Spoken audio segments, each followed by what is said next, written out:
Here on Facebook Live with Ball State Sports Link and Ball State Football at the Venderly Football Center. Connor Runyon here with head coach Mike Neu after a touchdown loss on Saturday against Northern Illinois. Coach, obviously a disappointing loss, but let's start with the positives. James Gilbert, 20 carries for 119 yards and 3 scores. Why has he established himself as the guy in the backfield with your stable of backs back there? Well, James is such a hard worker, and yes, it's a great group of running backs, but James is a very hard worker, and you know that you're always going to get the same thing you get out of James in practice. You preach, practicing the game the right way, practice hard. He's tough.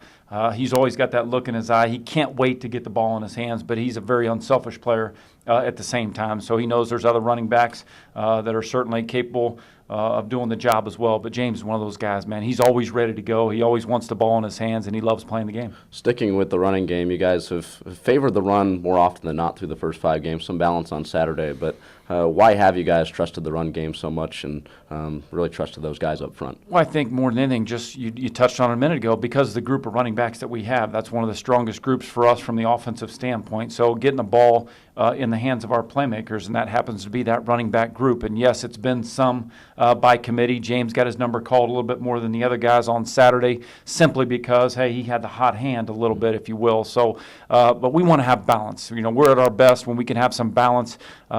Use the run to set up the pass and vice versa. So we got to continue to get better though in practice and make sure that we get ourselves in when we have opportunities to tie the game like we did Saturday in the fourth quarter, we got to be able to do that. So it all is going to start with the run for us, but yet, obviously balance is the key.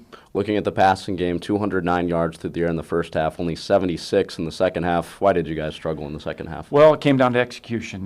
After looking at the game tape, I felt this way on Saturday night after the game, but looking at the game tape yesterday, grading it, watching it with the players, we simply had too many missed assignments, too many mistakes, mental mistakes. And the reason is, hey, you look in the first half, we ran several of those plays that we ran in the second half and executed them perfectly. So when you don't execute those the same way in the second half, their third, fourth quarter, obviously you got to go back, you got to stress it in practice, create competition in practice. And the guys that are able to execute in practice, to get lined up, to do it consistently in practice, they'll be on the field on Saturday. How much more competitive will practice be this week after a loss compared to a week ago? Well, you hope that the guys have that fire, they're burning, they're kind of have that sick feeling in their gut that they can't wait to get back out to practice, get to work, because there's no secrets to success. It's all about your preparation and how hard you work in practice, how much you study the tape when you're able to, and really those teams that can have a consistent week of practice, stress competition in practice, that's only going to make everybody better on Saturday. So that's what it's about for us. We'll get back to work tomorrow. We'll have a great atmosphere here. We're going to have a great positive atmosphere, and we're going to get after it. Defensively, what was the most glaring inconsistency on Saturday? Well, proud of the defensive guys. After the first half, we gave up some big plays. Obviously, in the running game, because of some missed tackles, gave up some big plays through the air. But our guys really did a good job in the second half. Despite what the numbers may say, they did a good job of getting them off the field and giving the offense an opportunity to get the ball back and to go down and put it in the end zone. And simply, the simplest way to say it is, unfortunately, the offense did not get that done. So I'm proud of the defensive guys for battling back after some early adversity and staying the course, not finger pointing. We're always in it together for the long haul. It doesn't matter what the formula is. The only important thing is that we come out 1 point ahead. We didn't do that Saturday, but we're going to stick together here. We're going to have a great atmosphere, and we always got each other's back, and we'll just get back to work tomorrow and have a great week of practice. One of the more entertaining one-on-one matchups on the field on Saturday was Mark Walton, your cornerback, against one of the top receivers in the MAC right now, Kenny Galladay for Northern Illinois. Why did you feel that Mark Walton, out of all of your defensive backs, was the guy to match up one-on-one with Galladay? Well, it ended up that way. It wasn't that we said, hey, Mark, you're going to follow Kenny around the field. So Mark was on one side, Josh was on the other side, David Moore was on the other side. So it just so happened to be the way they set the formation. That's where the matchup was. And yes, Mark gave up a couple plays, but man, Mark competed his tail off. I think he had, for Mark to stay the course, he's a consistent guy. He never lets, hey, if a bad play happens, he lets it go. Short-term memory. He made a big-time interception in the red zone there, and I was very proud of him for that because he just kept competing, even though he had given up a couple plays. So that tells me a lot about Mark Walton, and I know I can count on him. You mentioned it down downstairs in your press conference about tackling in the open field and a few slip tackles from Anthony Matty, their quarterback, on Saturday. With this day and age in college football, some contact rules in practice, not as much hitting. How do you go about teaching tackling in practice? Well, we just have to preach the fundamentals, technique. No, we can't tackle live in practice because of the, you only have so many players. You can't get guys injured all the time in practice. So you just have to preach the techniques, the fundamentals. Yes, you can do tackling drills with dummies, but we just have to preach that. And guys have to watch the tape, be real with themselves, which I know they will be. We'll get back to work. We'll make those corrections, and that won't happen to our guys again. Here with head coach Mike Neu, now looking ahead to Central Michigan on Saturday at Kelly Short Stadium up in Mount Pleasant. From what you've seen on film from Central Michigan, they've challenged themselves, beat a number 22 Oklahoma State team, and then got beat by several touchdowns against Western Michigan this weekend. What do they excel at? Why are they good? Well, they're a very balanced team. Just like we try to pride ourselves, they're a very balanced team. We know that watching that tape is going to be a physical battle for 4 quarters. And yes, they're trying to get back out on the field as quick as possible to erase the memory of what just happened to them and their rival game against Western Michigan. I know Coach Bonamego. I know what he's all about. He's a special teams guy that's always trying to find a way to gain an edge, and they're going to get back to work. I know they're going to make their corrections in practice. He's going to preach competition. He'll have his team ready to go, and I know that we're going to have to be at our best on Saturday because it's going to be another physical battle. We're going to have to play 4 good quarters of football and make sure we take advantage of the opportunities when they present themselves. The goal is to get to Detroit in December for the MAC title game. Of course, all not lost after 1 week, but why is this game so important if you guys want to reach that goal? They're all important, and yet this is the next one on our schedule. And yes, it's very difficult if you get off to an 0-2 start in the MAC to have an opportunity to win the West. So for us, it's a battle, man. We got to come back out. We have to have the right frame of mind. We have to expect success and know that we can win on the road, and that's what it's going to take from us. Total team effort, making sure that we get after it and know that what we put on the practice field is what's going to carry over to the game. You'll see one of the more distinguished quarterbacks in the Mid-American Conference, Cooper Rush, on Saturday. Why is he so capable back there behind center? Ton of experience. There's nothing that you can present to him that he hasn't seen already. Played a lot of ball. Gritty guy. He's going to compete for 4 quarters. He's brought them from come-from-behind wins several times in his career. He competed, even though they got behind 28-0 to Virginia on the road. He brought them back. They tied the game up at 28, and he's just one of those guys that his team rallies around him. He's going to always compete until the final whistle, and he's a very good, consistent quarterback that stays away from mistakes, and you're going to get a consistent effort from him each and every week. You're about nine months into being a head coach. You've got 5 games under your belt now. What surprised you the most about the position? Oh, I don't know that surprise is the right. Yes, you have to make sure that there's things off the field that you have to deal with on a weekly basis, and making sure that our guys are handling their business in the classroom, making sure that we're representing Ball State University and Ball State football in the community. But there's things that pop up each week. But I'm ready for those. Just try to make sure that there's a great atmosphere around here. Yeah, I'm an emotional guy. I think my guys know that by now, but they know at the end of the day that I love them, and we're trying to all work towards one common goal of winning games and winning championships. Has it been rewarding so far? Absolutely, man. There's nothing better than being able to go out on the field and coach and do something that you love. And when you can have a group of guys that you can share some special moments with, like singing our fight song in front of our fans or in the locker room, there's nothing better than that. So you try to make sure you remember those moments and push to create more of them. So we'll just continue to do that and work our tail off and have some fun. Coach, hopefully you can serenade us on Saturday in Mount Pleasant, Michigan. That's the plan. Thanks a lot, Coach. We'll talk next week. Here with head coach Mike Neu, Connor Runyon. We have Aaron Taylor, Ball State linebacker, coming up here on Facebook Live with Ball State Football.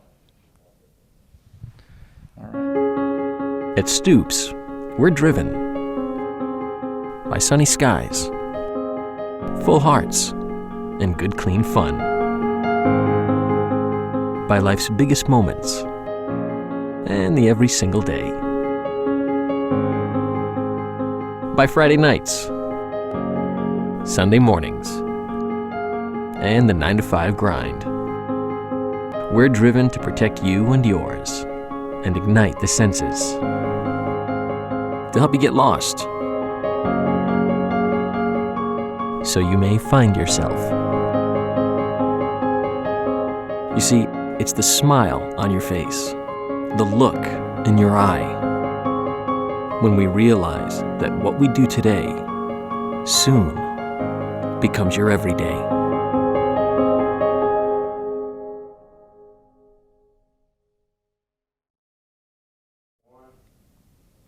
Back here at the Venderly Football Center with the man on the wall, Aaron Taylor, Ball State strong side linebacker. I'm Connor Runyon. Aaron, let's start with your picture up there on the wall. What's it like to walk in here and see that portrait of you with your hair flying up into the air and you showing some passion out there on the football field? It's a surreal experience. You know, the first time I came in and saw it, my sisters were actually up here for family weekend, so they got to see it with me. I saw it prior to that, as a matter of fact, before the IU game, but I didn't really get to get any pictures. But once my sisters got up here, I got to get a picture, and now, you know, it's everywhere on my social media. So Facebook profile picture, phone background, stuff like that? everywhere, and my whole family loves it. They're all commenting on it, thinking I'm a superstar, and I'm just out here like. Well, so far you have been a superstar this year on the field, third on the team in tackles, and it's really been a cohesive unit at the linebacker position with all you guys being very experienced. Why have you guys been so together as a unit on the field so far this season? Just being an experienced group, you know, we've been through a lot together. Me and Zach Ryan playing on that 10-2 team, and really getting to know each other. And then Sean Wiggins adding in last year, having a big season. You know, it's just a lot of trust between the three of us. How have you guys pushed each other to not only better yourself at your respective position, but across the board at linebacker? Oh, every day. We're pushing each other every day. You know, if Sean gets a sack or the first week at Georgia State, you know, Zach Ryan got a sack. He had that big game. He had like 11 tackles, 2 tackles for loss. And, you know, the next week, me and Sean are like, okay, we got to pick it up. You know, we're not going to be the slouches around here. So, you know, Sean had a big week last week at FAU with like 13 tackles or something like that. So we always try to push each other. We always look at each other's stats and say, okay, what can I do to one-up him, or what can I do to be better than him? And then they'll, you know, in turn do the same thing back. Of course, on the field, you're thinking about your assignment and reading your keys, but with that competition and comparing stats, is there something subliminally in your head when you're on the field that says, all right, I need to get there first before Sean and Zach get there? Oh, yeah, definitely.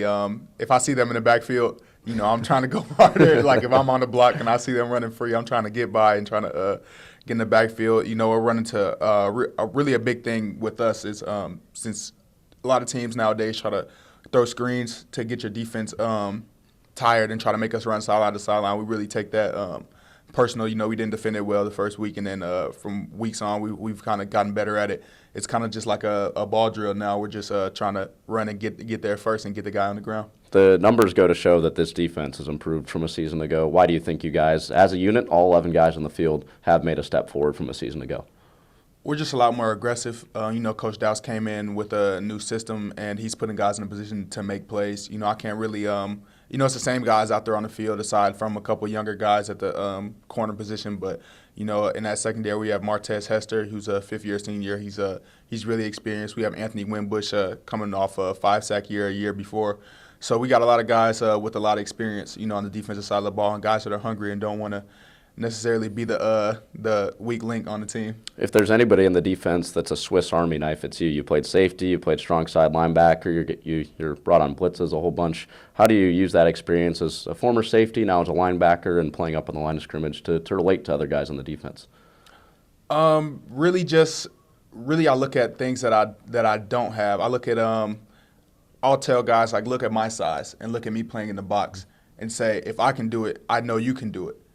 Kind of trying to bring guys along, you know, just physically, just bringing that physicality to the team. You know, I kind of every time I get a big hit, you know, I'm excited. You know, I have a good time, I have fun out there, and trying to bring that energy, trying to bring guys along. You know, that's kind of like a big part of my role. You also have a guy that coached at the high school level, Johnny Curtis, for a long time, won several state championships here in his first year as your position coach. What changes has he made to your unit that was already experienced when he came in? He kind of tries to teach us more about the game in general rather than just the schematics of our defense. You know, he'll tell us, you know, if this guy's lined up right here, you know, he's probably gonna run. He'll look more at personnel and things like that and be like, okay, this is a matchup issue, or maybe this is something that we need to look at, you know, because they could run this play out of this formation, things like that. He's really on top of everything, and he's helped us, especially me, with that transition to linebacker. You know, a lot of times guys that come down from safety can't really play well in the box. I feel like he's really enhance my knowledge of the game. Here with Ball State linebacker Aaron Taylor, I'm Connor Runyon here on Facebook Live. Aaron, the one thing that people notice about you off the bat is your passion when you're playing the game. Whenever there's a big play, you got the dreads flying out of your helmet, you're always pumping your fist, stuff like that, getting your teammates hyped up on the sidelines. Why is it important to play the game of football with that passion? Because if you're playing, a guy like me, if you're playing a lot of snaps, I played 75 snaps this last weekend. You got to find a way to get yourself ready to play that game and to be on the field, because it's really it's a marathon. It's not a race. You know, it's not a sprint. So when you get out there and you're tired and you're looking around, you know, you're kind of looking for that spark.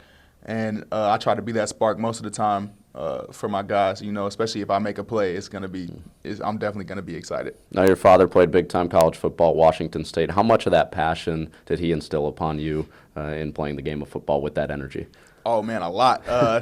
My dad always texts me before the game, make sure you touch the ball carrier. Every play, he's telling me to get to the ball.